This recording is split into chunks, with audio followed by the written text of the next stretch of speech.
പ്രിയ സഹോദരീ സഹോദരന്മാരെ, നിങ്ങളിൽ പലരും തകർന്നുപോയ നിമിഷങ്ങളുണ്ട്, വീണുപോയ സ്ഥലങ്ങളുണ്ട്, കരഞ്ഞുപോയ സമയങ്ങൾ പലതുമുണ്ട്, മാറ്റി നിർത്തിയ ഇടങ്ങളുണ്ട്, മനസ്സും മടുത്തുപോയ സന്ദർഭങ്ങളുണ്ട്. ആ നേരങ്ങളിലെല്ലാം നിന്നെ ചേർത്ത് പിടിച്ച് മാർബോട് നിർത്തിയത് യേശു കർത്താവിൻ്റെ സ്നേഹമായിരുന്നു എന്ന് എത്ര പേർക്കറിയാം? ലോകത്തിന് നാനാഭാഗത്തിരുന്നു കൊണ്ട് അനവധി മീഡിയയിലൂടെ ഞങ്ങളെ കണ്ടുകൊണ്ടിരിക്കുന്ന, ശ്രദ്ധിച്ചുകൊണ്ടിരിക്കുന്ന ഞങ്ങളുടെ എല്ലാ മാന്യ പ്രേക്ഷകരെയും ഓർത്ത് ദൈവത്തെ സ്തുതിക്കുകയാണ്. കഴിഞ്ഞ എപ്പിസോഡ് അനേർക്ക് ആശ്വാസകരമായി തീർന്നു എന്ന് കേട്ട ദൈവത്തെ സ്തുതിക്കുന്നു. നിശ്ചയമായിട്ടും ഇന്നത്തെ എപ്പിസോഡിലൂടെ സ്വർഗസ്ഥനായ ദൈവം നിങ്ങളോട് കരുണ കാണിക്കാൻ പോകുകയാണ്. ഫേസ്ബുക്ക് പേജിനകത്തൂടെ, യൂട്യൂബ് ചാനലിലൂടെ, ഇതര മീഡിയയിലൂടെയൊക്കെ ഞങ്ങളെ കാണുന്ന, ശ്രദ്ധിച്ചുകൊണ്ടിരിക്കുന്ന ഞങ്ങളുടെ എല്ലാ പ്രിയപ്പെട്ടവരെയും ഓർത്ത് ദൈവത്തെ സ്തുതിക്കുകയാണ്. ആദ്യമായിട്ട് ഈ ശുശ്രൂഷയിൽ പങ്കെടുത്തുകൊണ്ടിരിക്കുന്നവർക്കായി ദൈവത്തെ സ്തുതിക്കുകയാണ്. നിശ്ചയമായിട്ടും വലിയവനായ ദൈവം ഇന്നത്തെ എപ്പിസോഡിലൂടെ നിങ്ങളോട് ഹൃദ്യമായി ഇടപെടാനായിട്ട് പോകുകയാണ്. വളരെ പ്രതീക്ഷയോടെ, വളരെ പ്രാർത്ഥനയോടുകൂടെ തുടർന്നുള്ള സമയങ്ങളിൽ ആയിരിക്കുക. ദൈവത്തിൻ്റെ പരിശുദ്ധാത്മാവാണ് നിങ്ങളോട് ഇന്ന് പകലിൽ ഈ എപ്പിസോഡിലൂടെ സംസാരിക്കാനായിട്ട് പോകുന്നത്. നിങ്ങളുടെ നീർന്ന വിഷയങ്ങൾ എന്തു തന്നെ ആയിക്കൊള്ളട്ടെ, അതിനകത്തുനിന്നെല്ലാം വലിയവനായ ദൈവം നിങ്ങളെ സഹായിപ്പാനായിട്ട്, വിടിവിപ്പാനായിട്ട് പോകുകയാണ്. പരിശുദ്ധനായ ദൈവമേ, ഞങ്ങളുടെ സ്നേഹമേറിയ സ്വർഗീയ പിതാവേ, ഇന്നത്തെ എപ്പിസോഡ് സപ്പോർട്ട് ചെയ്തിരിക്കുന്ന സദാനന്ദപുരത്തുള്ള ഞങ്ങളുടെ പ്രിയ കുടുംബത്തെ നന്ദിയോടെ ഓർക്കുന്നു, പ്രാർത്ഥിക്കുന്നു. സ്വർഗസ്ഥനായ ദൈവം പുതുവഴികളെ ഈ പുതിയ വർഷത്തിൽ തുറന്ന് മാനിക്കണം. പ്രത്യേകിച്ച് പ്രിയ മകന് വേണ്ടി പ്രാർത്ഥിക്കും. ദൈവം ഒരു അത്ഭുതം ചെയ്യണം. വിദേശ രാജ്യത്ത് എത്രയും പെട്ടെന്ന് കടന്നുപോയി അവിടെ ഒരു ജോലി ലഭിക്കേണ്ടത് ഞങ്ങൾ ഒരുമിച്ച് ഈ അവസരത്തിൽ ഈ കുടുംബത്തിന് വേണ്ടി പ്രാർത്ഥിക്കുന്നു.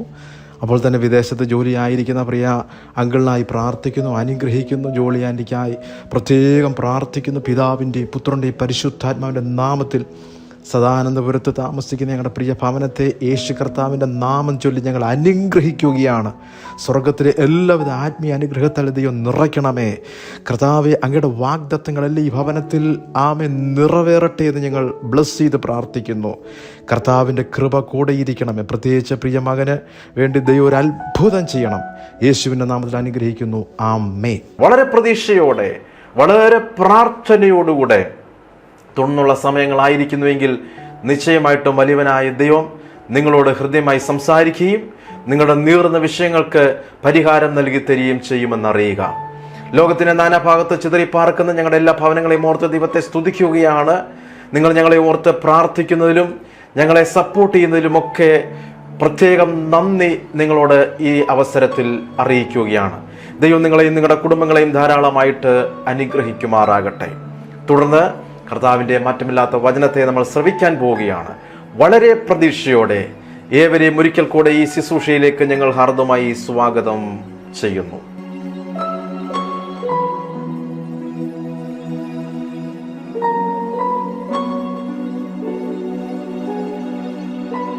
സഹോദരങ്ങളെ, ഒരിക്കൽ കൂടെ നിങ്ങളുടെ നടുവിൽ കർത്താവിൻ്റെ മാറ്റമില്ലാത്ത വചനമായി ഓടിയെത്താൻ കഴിഞ്ഞ ദൈവത്തെ സ്തുതിക്കുകയാണ്. ഇന്ന് ഞങ്ങളുടെ സന്ദേശത്തിൻ്റെ ടൈറ്റിൽ എന്ന് പറയുന്നത് സേവനം ത്യാഗപൂർണമായി തീരട്ടെ. ഈ ഈസ്റ്റർ ദിനത്തിൽ സ്വർഗസ്ഥനായ ദൈവം ഞങ്ങളിൽ പരമേൽപ്പിച്ചിരിക്കുന്ന ദൂത് നിങ്ങളിലേക്ക് കൈമാറാനായിട്ട് പോകുകയാണ്. 1 തെസ്സലോനിക്യ ലേഖനം 1-ാം അധ്യായത്തിൻ്റെ 3-4 വേദഭാഗങ്ങൾ നിങ്ങൾ ശ്രദ്ധിച്ചാലും നമ്മുടെ കർത്താവായ യേശു ക്രിസ്തുവിനെ കുറിച്ചുള്ള പ്രത്യാശയുടെ സ്ഥിരതയും ഇടപെടാതെ നമ്മുടെ ദൈവവും പിതാവുമായവൻ്റെ സന്നിധിയിൽ ഓർത്ത് 4-ാമത്തെ വാക്യം, ഞങ്ങൾ നിങ്ങൾക്കെല്ലാവർക്കും വേണ്ടി എപ്പോഴും ദൈവത്തിന് സ്തോത്രം ചെയ്യുന്നു. ദൈവത്താൽ സ്നേഹിക്കപ്പെട്ട സഹോദരന്മാരെ, നിങ്ങളുടെ തിരഞ്ഞെടുപ്പിനെ അറിയുന്നുവല്ലോ. സഹോദരങ്ങളെ, നമ്മുടെ തിരഞ്ഞെടുപ്പിനെ ഈ ദിവസങ്ങളിൽ നമ്മൾ മനസ്സിലാക്കേണ്ടതാണ്, അറിയേണ്ടതാണ്. കർത്താവുമായിട്ടുള്ള ബന്ധത്തിൽ, ദൈവമായിട്ടുള്ള യാത്രയിൽ നമ്മുടെ വിളിയും തിരഞ്ഞെടുപ്പും നമ്മൾ ഉറപ്പാക്കാനായിട്ട് അധികം പരിശ്രമിക്കേണ്ടത് ഏറ്റവും ആവശ്യമാണ്. ഇനി ഞാൻ പറയാൻ പോകുന്ന കാര്യങ്ങൾ വളരെയേറെ ശ്രദ്ധിക്കുക. ഡോക്ടർ വിൽഫ്രഡ് എന്ന ദൈവമനുഷ്യൻ ലോകത്തിലെ ഏറ്റവും വലിയ മിഷണറി ഡോക്ടർമാരിൽ ഒരാൾ ആയിരുന്നു വിൽഫ്രഡ് എന്ന് പറഞ്ഞ ആ ദൈവഭൃത്യൻ. ലാബ്രഡോറിൽ മത്സ്യബന്ധനത്തിൽ ഏർപ്പെട്ടിരുന്ന പാവപ്പെട്ടവരുടെ ഇടയിൽ ആയിരുന്നു അദ്ദേഹം പ്രവർത്തിച്ചിരുന്നത്. ഈ ലാബ്രഡോർ എന്ന് പറഞ്ഞ സ്ഥലം എന്ന് പറയുന്നത് ഇത് കാനഡയിലാണ്. കാനഡയിലെ ഒരു സ്ഥലമാണ് ഈ ലാബ്രഡോർ എന്ന ഈ ദേശം. അവിടെ മത്സ്യബന്ധനത്തിൽ ഏർപ്പെട്ടിരുന്ന പാവപ്പെട്ടവരുടെ ഇടയിൽ അദ്ദേഹം ഇങ്ങനെ പ്രവർത്തിച്ച് വരികയായിരുന്നു. ഒരു വർഷത്തിൽ 9 മാസക്കാലത്തോളം നിലം മഞ്ഞു മൂടി കിടക്കുന്ന താമസയോഗ്യമല്ലാത്ത തരിശുഭൂമിയായിരുന്നു ആ സ്ഥലമെന്ന് പറയുന്നത്. അങ്ങനെ കാലാവസ്ഥ പലപ്പോഴും വളരെ പ്രതികൂലമായിട്ടൊക്കെ ആ ദേശത്ത് നിലനിന്നിരുന്നു. വലിയ തണുപ്പുള്ള സ്ഥലമാണ്. ഓക്സ്ഫോർഡ് യൂണിവേഴ്സിറ്റിയിൽ നിന്ന് ബിരുദം നേടിയ വളരെ പോപ്പുലറായിട്ടുള്ള ലണ്ടനിലെ വൻ കാര്യങ്ങളിൽ മുഖ്യനും തൻ്റെ ഉദ്യോഗത്തിൽ എപ്പോഴും തിരക്കുള്ളവനുമായിരുന്നു ഈ ദൈവദാസൻ എന്ന് പറയുന്നത്. അങ്ങനെ ഇരിക്കെ തനിക്ക് ഒരിക്കൽ ഒരു വിശ്രമം ആവശ്യമാണെന്ന് തോന്നിയ അവസരത്തിൽ കാനഡയുടെ കിഴക്കൻ തീരത്തുള്ള ലാബ്രഡോറിൽ വേനൽക്കാലം കഴിക്കാമെന്ന് അദ്ദേഹം തീരുമാനിക്കുകയാണ്. തനിക്കൊരു വിശ്രമം ആവശ്യമായിരുന്നു. കാരണം അത്ര തിരക്കേറിയ ഒരു ജീവിത രീതിയായിരുന്നു തനിക്കുണ്ടായിരുന്നത്. അങ്ങനെ ആ വിശ്രമത്തിനു വേണ്ടിയിട്ട് ഈ സ്ഥലം തിരഞ്ഞെടുക്കുകയാണ് ഉണ്ടായത്. എന്നാൽ അവിടെ എത്തിയപ്പോൾ വിരസമായ തണുപ്പ് കാലാവസ്ഥയിൽ അവിടെ താമസിച്ച് മത്സ്യബന്ധനം നടത്തുന്നവരുടെ അവസ്ഥ കണ്ട് അത്ഭുതപ്പെടുകയാണ് ഉണ്ടായത്. അവരുടെ അവസ്ഥ കണ്ടു തനിക്ക് വളരെ പ്രയാസമായിട്ട് തോന്നി. അവരുടെ ജീവിത നിലവാരം വളരെ താണനിലയിലായിരുന്നു.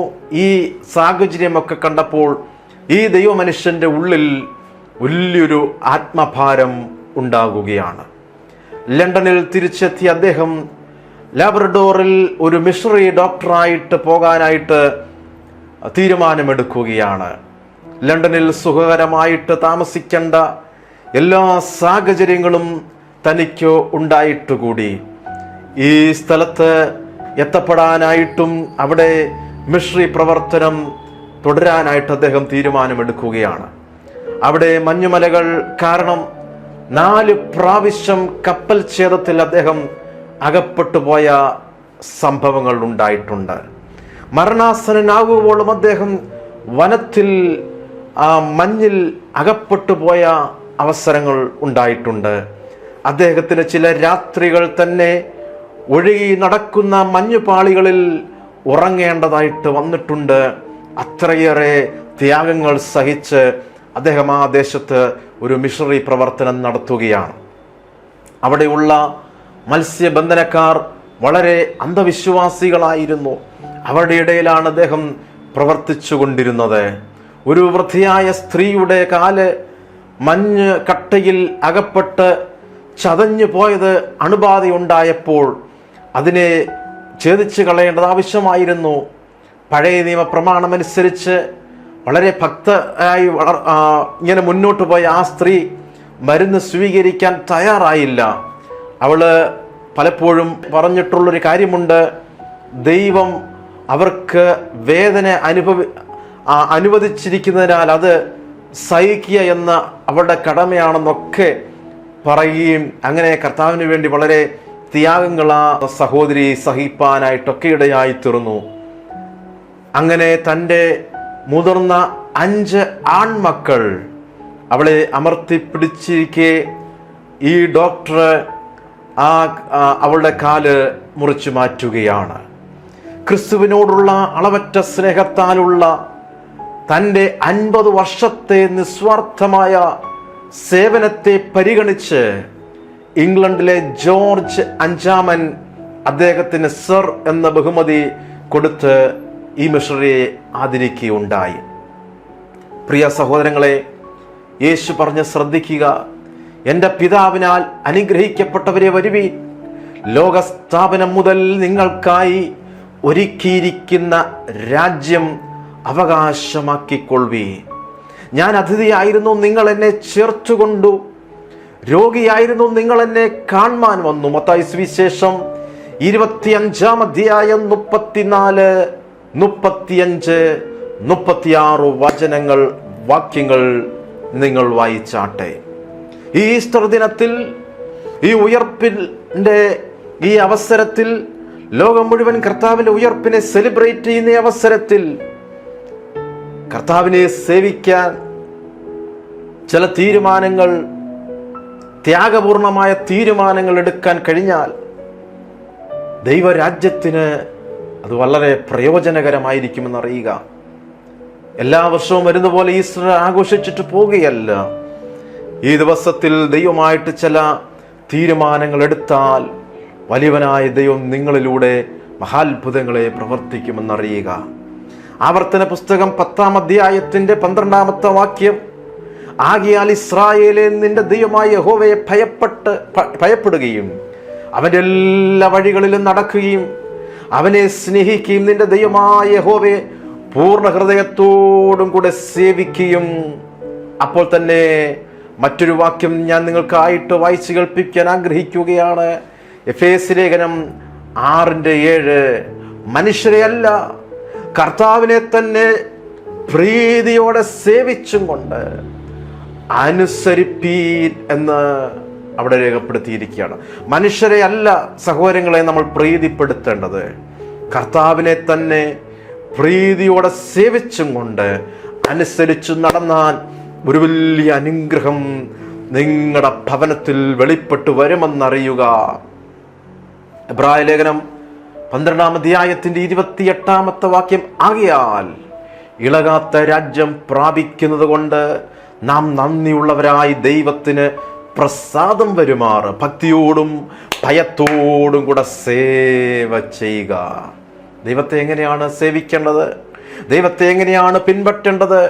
ദൈവത്തെ എങ്ങനെയാണ് അനുകരിക്കേണ്ടത്? ദൈവമായിട്ട് എങ്ങനെയാണ് മുൻപോട്ട് പോകേണ്ടത്? നന്ദിയുള്ളവരായിട്ട് മാറണം. ദൈവത്തിന് പ്രസാദം വരുമാറ് ഭക്തിയോടും ഭയത്തോടും കൂടെ അവനെ സേവിക്കേണ്ടത് ആവശ്യമാണ്. മറ്റൊരു വാക്യം യോഹന്നാൻ 21:16, രണ്ടാമതും അവനോട്, യോഹന്നാന്റെ മകനായ ശിമോനെ, നീ എന്നെ സ്നേഹിക്കുന്നുവോ എന്ന് ചോദിച്ചു. അതിനവൻ, ഉവ്വ് കർത്താവേ, എനിക്ക് നിന്നോട് പ്രിയമുണ്ട് എന്ന് നീ അറിയുന്നുവല്ലോ എന്ന് പറഞ്ഞു. എൻ്റെ ആടുകളെ പാലിക്ക എന്ന് അവൻ അവനോട് പറയുകയാണ്. സഹോദരങ്ങളെ, നമ്മുടെ കർത്താവ് നമ്മളിൽ നിന്ന് വലിയ സ്നേഹം പ്രതീക്ഷിക്കുകയാണ്. പത്രോസിനോട് ചോദിക്കുകയാണ്, ശിമോനെ, നീ എന്നെ സ്നേഹിക്കുന്നുവോ? എനിക്ക് നിന്നോട് പ്രിയമുണ്ട് എന്ന് നീ അറിയുന്നുവല്ലോ. കർത്താവിൻ്റെ ശിഷ്യന്മാര് അവനെ സ്നേഹിക്കണമെന്നും അവനുമായിട്ട് മുൻപോട്ട് വളരെ നല്ല അഭേദ്യമായ ബന്ധത്തിൽ ആയിരിക്കണമെന്നൊക്കെ ദൈവം ആഗ്രഹിക്കുന്നു. നമ്മളെക്കുറിച്ചും ദൈവം അങ്ങനെയാണ് ആഗ്രഹിക്കുന്നത്. നാം ഈ ലോകത്തിലുള്ളതിനെ മാത്രം കരുതാതെ, സ്നേഹിക്കാതെ, അതിനേക്കാൾ ഉപരിയായി ദൈവത്തെ സേവിക്കുകയും സ്നേഹിക്കുകയും ചെയ്യേണ്ടത് ആവശ്യമാകുന്നു. ഈ അവസരത്തിൽ നിങ്ങളൊന്ന് പുറകോട്ട് ചിന്തിച്ചാട്ടെ. ഞാൻ കർത്താവിനെ സ്നേഹിക്കുന്നുണ്ടോ? എൻ്റെ സകല പ്രതികൂലത്തെയും മാറ്റിയവൻ, എൻ്റെ സകല വിഷയത്തിനും പരിഹാരം നൽകി തന്നവൻ തീർന്നില്ല. കാൽവറി ക്രൂശിലെ ആ പരമയാഗത്താൽ എനിക്കെന്നേക്കുമായിട്ടുള്ള വീണ്ടെടുപ്പിനെ നൽകി തന്ന ദൈവത്തെ ഞാൻ സ്നേഹിക്കുന്നുണ്ടോ, സേവിക്കുന്നുണ്ടോ എന്ന ഈ അവസരത്തിൽ തിരിഞ്ഞ് ചിന്തിക്കാനുള്ള അവസരമാണ്. ശ്രദ്ധിച്ചാട്ടെ, ഈ ശിഷ്യന്മാർ എന്നെ സ്നേഹിക്കുന്നതിലും അധികമായി നീ എന്നെ സ്നേഹിക്കുന്നുവോ? പത്രോസിനോട് ചോദിക്കുന്നു, ഇവരിൽ അധികമായി നീ എന്നെ സ്നേഹിക്കുന്നുവോ? നീ എന്നെ സേവിക്കാൻ തയ്യാറാണോ? അല്ലെങ്കിൽ മറ്റ് ശിഷ്യന്മാരെ സ്നേഹിക്കുന്നതിലും ശിഷ്യന്മാർക്ക് ചെയ്തു കൊടുക്കുന്നതിലും അധികമായിട്ട് എന്നെ സ്നേഹിക്കുന്നുവോ എന്ന് കർത്താവ് അവനോട് ചോദിക്കുകയാണ്. സഹോദരങ്ങളെ, ലോകത്തിൽ നമ്മൾ പലതിനെയും സ്നേഹിക്കുന്നുണ്ട്. കർത്താവിനേക്കാൾ കൂടുതൽ ഇമ്പോർട്ടൻസ് ഒക്കെ മറ്റു പലതിനും നമ്മൾ കൊടുക്കുന്നുണ്ട്. അങ്ങനെ കൊടുത്തവരാണ്. വലിയവനായ ദൈവം ആഗ്രഹിക്കുന്നു. അതിനേക്കാൾ ഉപരിയായി നാം അവനെ സേവിക്കുകയും സ്നേഹിക്കുകയും ചെയ്യേണ്ടതാകുന്നു. അതുമല്ലെങ്കിൽ മീൻ പിടുത്തത്തെക്കാളും അധികമായി എന്നെ സ്നേഹിക്കുന്നുവോ? കർത്താവ് ചോദിക്കുകയാണ്, നിന്റെ തൊഴിൽ മീൻപിടുത്തമാണല്ലോ, മീൻ പിടിക്കുന്നതിനേക്കാൾ ഉപരിയായിട്ട് എന്നെ സ്നേഹിക്കുന്നുവോ? മീനിനേക്കാൾ എന്നെ സ്നേഹിക്കുന്നുവോ?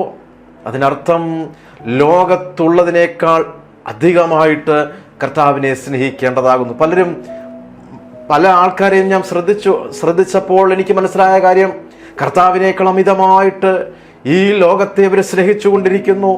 ദൈവത്തെക്കാൾ അമിതമായിട്ട് അവരുടെ സാമ്പത്തികത്തെ അവർ സ്നേഹിച്ചുകൊണ്ടിരിക്കുകയാണ്. ദൈവത്തെക്കാൾ അമിതമായിട്ട് അവരുടെ ജോലിയെ സ്നേഹിക്കുന്നു. ദൈവത്തെക്കാൾ അമിതമായിട്ട് അവരുടെ അവർക്ക് കൊടുത്ത തലമുറകളെ അവർ സ്നേഹിക്കുകയാണ്. ദൈവത്തെക്കാൾ ഉപരിയായിട്ട് വീടിനെ സ്നേഹിക്കുന്നവരുണ്ട്, വാഹനത്തെ സ്നേഹിക്കുന്നവരുണ്ട്, ദൈവത്തെക്കാൾ ഉപരിയായിട്ട് മറ്റു പലതിനെയും സ്നേഹിക്കുന്നവരുണ്ട്.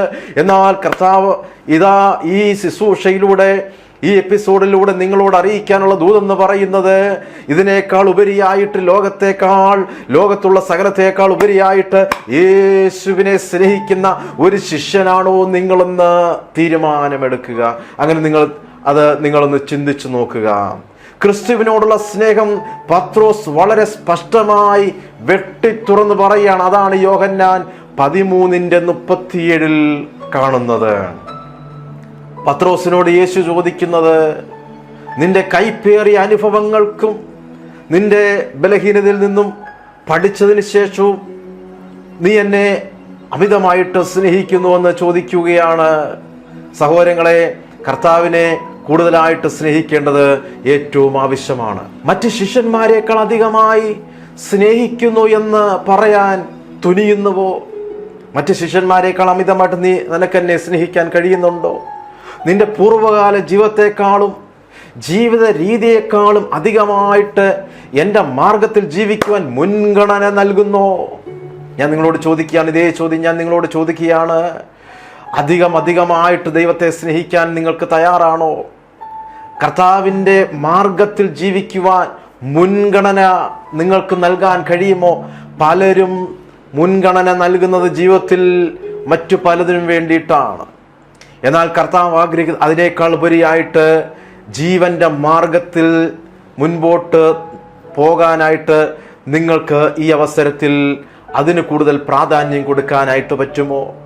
എൻ്റെ ശിഷ്യനായി തീർന്നപ്പോൾ നീ എടുത്ത തീരുമാനം വീണ്ടും പുതുക്കി ജീവിക്കേണ്ടതിന് നീ തയ്യാറാണോ? ഇങ്ങനെയുള്ള കാര്യമായിട്ട് ബന്ധപ്പെട്ടൊക്കെയാണ് പത്രോസിനോട് കർത്താവ് ചോദിക്കുന്നു, നീ ഇവരിൽ നിന്നൊക്കെ അധികമായിട്ട് എന്നെ സ്നേഹിക്കാൻ കഴിയുന്നുണ്ടോ എന്ന് ചോദിക്കുന്നത്. മത്തായി സുവിശേഷം 4-ാം അധ്യായത്തിന്റെ 18 തൊട്ട് 20 വരെ വായിച്ചു നോക്കുക. ഇനി മത്തായി സുവിശേഷം 19-ാം അധ്യായത്തിന്റെ 27-ാമത്തെ വാക്യം നിങ്ങൾ നോക്കണം. പത്രോസ് അവനോട്, ഞങ്ങൾ സകലതും വിട്ട് നിന്നെ അനുഗമിച്ചുവല്ലോ, ഞങ്ങൾക്ക് എന്ത് കിട്ടുമെന്ന് ചോദിച്ചു. ശിഷ്യനായിരുന്ന പത്രോസ് സകലതും വിട്ടിട്ടാണ് അവനെ അനുഗമിക്കാനായിട്ട് ഇറങ്ങി പുറപ്പെട്ടത്. സകലതും വിട്ട് കർത്താവിനെ അനുഗമിക്കുക എന്ന് പറയുന്നത് നമ്മളെ സംബന്ധിച്ചിടത്തോളം വളരെ പ്രയാസമുള്ള കാര്യമാണ്. എന്നാൽ പത്രോസ് ഒന്നും നോക്കിയില്ല. സകലതും വിട്ടതിന് ശേഷം അവനെ അനുഗമിക്കാൻ തുടങ്ങി. അപ്പോൾ പത്രോസിന്റെ ഉള്ളിൽ ഒരു ചിന്ത വന്നു, ഞങ്ങൾക്ക് എന്നാ കിട്ടും എന്നുള്ള ഒരു ചിന്തയൊക്കെ അവനിൽ ഉണ്ടാകുകയാണ്. പിന്നത്തേതിൽ ആ വലിയ ക്വസ്റ്റ്യൻ മാർക്കിന്, ചോദ്യത്തിനൊക്കെ മറുപടി തൻ്റെ ജീവിതത്തിൽ തനിക്ക് അനുഭവത്തിലൂടെ ലഭിക്കുകയാണ്. ഏതർത്ഥം നാം എടുത്താലും ഒരു വസ്തുത വളരെ വ്യക്തമാണ്. കർത്താവായ യേശുവുമായിട്ടുള്ള ഒരു ശിഷ്യന്റെ ബന്ധത്തിൽ ഏറ്റവും പ്രാമുഖ്യമായ ഘടകം അവനോടുള്ള സ്നേഹമാകുന്നു. സഹോദരങ്ങളെ, കർത്താവിനോടുള്ള സ്നേഹമാണ് ഏറ്റവും വലുതെന്ന് ഈ അവസരത്തിൽ ഞാൻ നിങ്ങളോട് അറിയിക്കുകയാണ്.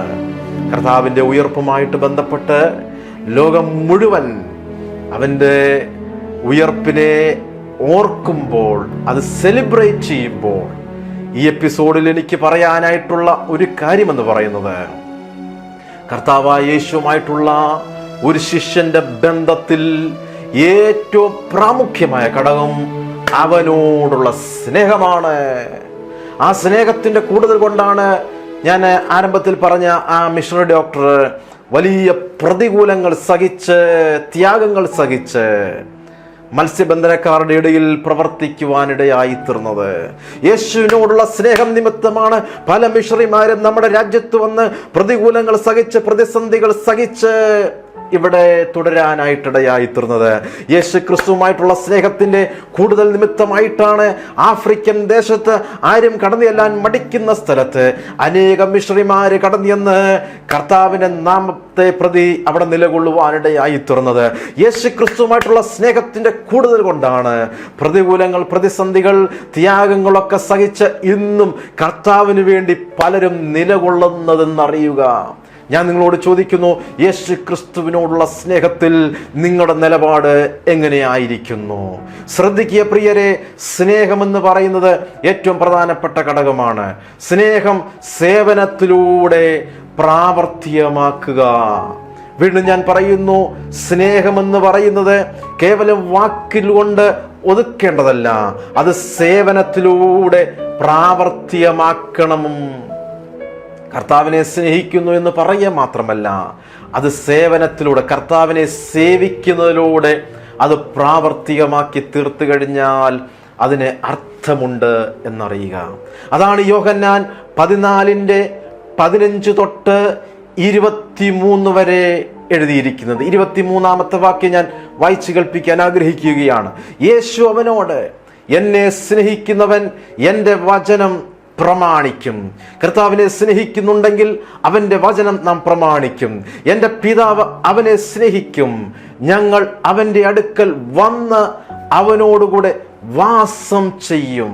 നാം ക്രിസ്തുവിനെ സ്നേഹിക്കുമ്പോൾ തന്നെ അവന്റെ ജനത്തെയും സ്നേഹിക്കേണ്ടതാകുന്നു. കർത്താവിൻ്റെ ശിഷ്യന്മാരെ സ്നേഹിക്കേണ്ടതാകുന്നു. കർത്താവിൻ്റെ മക്കളെ സ്നേഹിക്കേണ്ടതാകുന്നു. കർത്താവ് നമ്മളെ സ്നേഹിച്ചത് എങ്ങനെയാണെന്നറിയാമോ? ഒരു പരിധിയും, അതായത് നമ്മൾ ഒന്നും കാണാതെ ഇരിക്കുമ്പോൾ, നമ്മളിൽ ഒരു നന്മപ്രവൃത്തിയും പുണ്യപ്രവൃത്തിയും ഇല്ലാതെ ഇരുന്നപ്പോഴാണ് വലിയവനായ ദൈവം നമ്മളെ സ്നേഹിച്ചതെന്നറിയുക. ആ ദൈവത്തോടുള്ള, കർത്താവിനോടുള്ള സ്നേഹമെന്ന് പറയുന്നത് അത് പ്രകടമാക്കേണ്ടത് കർത്താവിനെ പിൻപറ്റുന്നതിലായിരിക്കട്ടെ.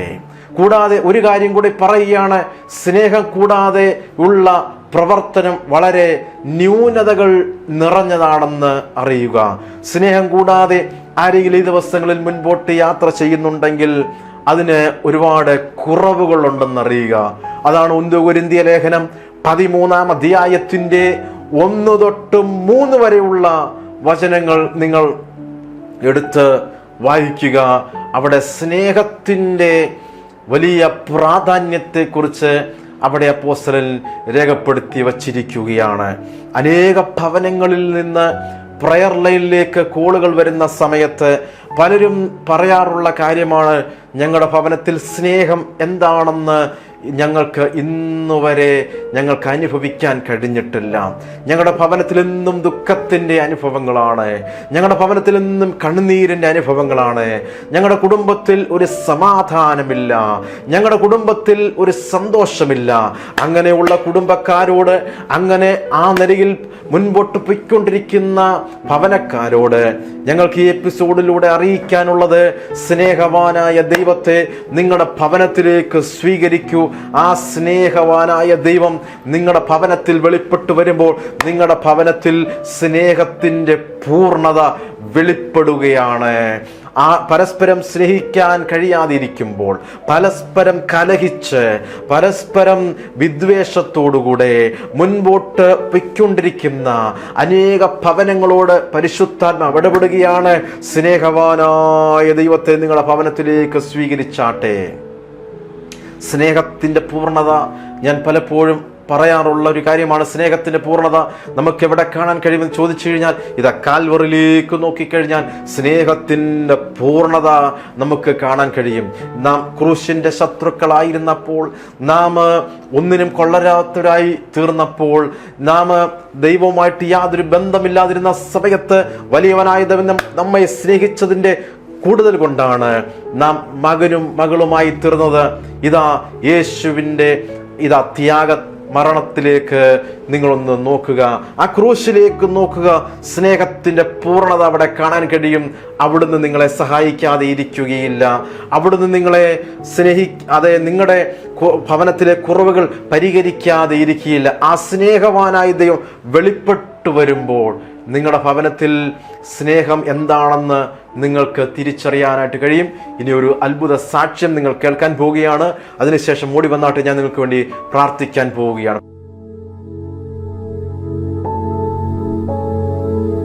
ദൈവനാമത്തിന് മഹത്വം ഉണ്ടാകട്ടെ.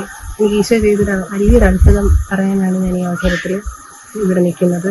ഞാൻ വളരെ ജീവിതത്തിൽ ഒരുപാട് പ്രയാസങ്ങൾ അനുഭവിച്ചുകൊണ്ടിരിക്കെ ഒരു ദിവസം ഹാർവസ്റ്റിലെ പ്രോഗ്രാം കാണുകയും ബ്രദറിന്റെ നമ്പർ കണ്ട് അതിൽ വിളിക്കുകയും ചെയ്തു. അങ്ങനെ അവിടെ ബ്രദറിന്റെ അവിടെ സ്റ്റുഡിയോയിൽ വന്ന് പ്രാർത്ഥിക്കുകയും അതുവഴി എനിക്ക് ഒരുപാട് സമാധാനം ലഭിക്കുകയും പ്രാർത്ഥിക്കാനായിട്ട് ഒരുപാട് നാളുകൾക്ക് എനിക്ക് പ്രാർത്ഥിക്കാൻ കഴിയാതിരിക്കുകയായിരുന്നു. അതിനുശേഷം പ്രാർത്ഥിക്കാൻ പറ്റുകയും ഈശോയോട് കൂടുതൽ അടുക്കാനായിട്ട് പറ്റുകയും ചെയ്തിട്ടുണ്ട്. ഇപ്പോൾ ഒരു സമാധാനമുണ്ട്. പരിശുദ്ധാത്മാവിൽ എന്നെ നയിക്കുന്നു എന്ന് എനിക്കൊരു ചിന്ത എൻ്റെ മനസ്സിലേക്ക് വരികയും ചെയ്തു. തകർന്നു നുറുങ്ങിയവർക്ക് കർത്താവ് അവരുടെ സമീപത്തെത്തുകയും അവരോട് സംസാരിക്കുകയും ചെയ്യുമെന്ന് ഞാൻ വചനത്തിലൂടെ വായിച്ചിട്ടുണ്ടെങ്കിലും അതെനിക്ക് അനുഭവിക്കാൻ കഴിഞ്ഞത് ഈ ഒരു കുറച്ച് ദിവസങ്ങൾക്കുള്ളിലാണ്. ദൈവത്തിന് നന്ദി.